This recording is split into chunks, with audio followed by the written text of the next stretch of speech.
गुहा दिसली. गुहेचं दार उघडच होतं. बघूया तरी आत कोण आहे ते, असं म्हणून ससा गुहेत शिरला. आत कोणीच नव्हतं.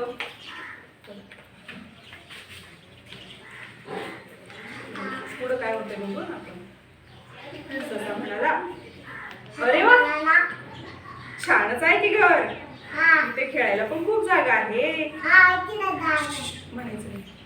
तो खुश झाला आणि त्याने गुहेचं दार आतून लावून घेतलं. ती गुहा होती एका वाघाची.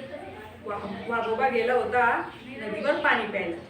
परत येऊन पाहतो तर काय, गुहेचं दार बंद. त्यामुळे एक डरकाळी फोडली. कोण आहे रे आत? दार उघड बघू. वाघोबाची डरकाळी ऐकून ससा घाबरला. पण तो लगेच आवाज बदलून म्हणाला,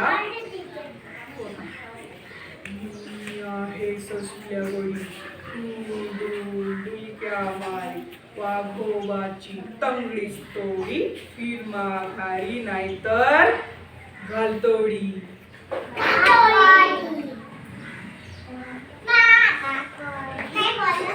नाही, आता मग बघा ना पुढे काय होते. वाघोबा घाबरला आणि पळत सुटला. पळता पळता त्याला एक हरिण भेटलं. ते म्हणालं, वाघोबा पळतो कुठे? वाघोबा म्हणाला, काय करू बाबा, माझ्या गुहेत कोणीतरी शिरलाय आणि तो म्हणतोय माझी तंगडीच तोडी. हरिण म्हणाला, अहो, तुमच्या घरात कोण शिरणार? चला आपण पाहून येऊया. मग ते दोघे गुहेजवळ आले. हरणाने विचारलं, कोण आहे यार? दार उघड बघू. सशाने फटीतून हळूच पाहिलं आणि म्हणाला, आहे ससुल्या गडी डुलक्या मारी, वाघोबाची तंगडीच तोडी, हरणाची मी शिंगच मोडी, फिर माघारी नाहीतर घालतोडी. बघा पुढे काय. हरिण आणि वाघोबा भागून पळत सुटले. त्या दोघांना पळताना पाहून माकड म्हणाल, अरे पळताय कुठे दोघे? काय झालंय तरी काय? हरिण म्हणाला, माकड भाऊ, अरे वाघोबाच्या घरात कोणीतरी शिरलाय. तो म्हणतोय वाघोबाची तंगडीच तोडी, माझी शिंग मोडी. माकडाला गंमत वाटली. ते म्हणाल, हा पुढे बघा पुढे. माकडाला गंमत वाटली. ते म्हणाल, वाघोबाच्या गुहेत कोण शिरणार? चला आपण जाऊन बघूया. माकड दाराजवळ गेलं आणि म्हणाल, कोण आहे रे आत?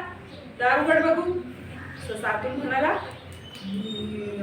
ससुल्या गोडी डुलक्या मारी, वाघोबाची तंगडीच तोडी, हरणाची शिंगच मोडी आणि माकडाची तर शेपटीच ओढी.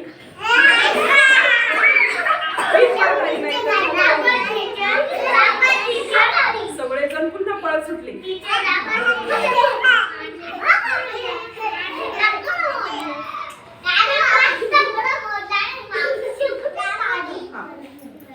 पळता पळता त्यांना भेटलं एक अस्वल.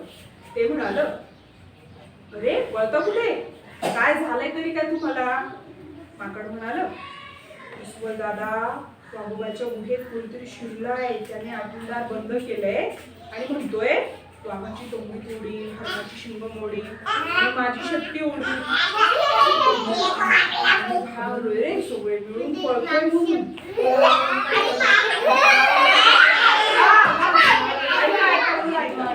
अस्वल म्हणाल, वाघोबाच्या गुहेत कोण शिरणार? चला आपण सगळे जाऊन बघूया. मग सगळेजण परत गुहेजवळ आले. आता ती गोष्ट संपली. तर पुढे काय होईल बरं? हत्ती येईल आता. काय करतो?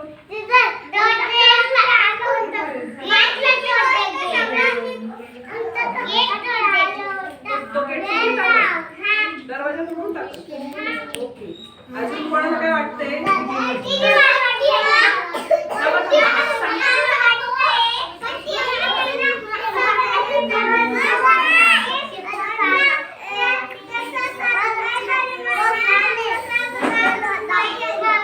अच्छा, मला सांगते.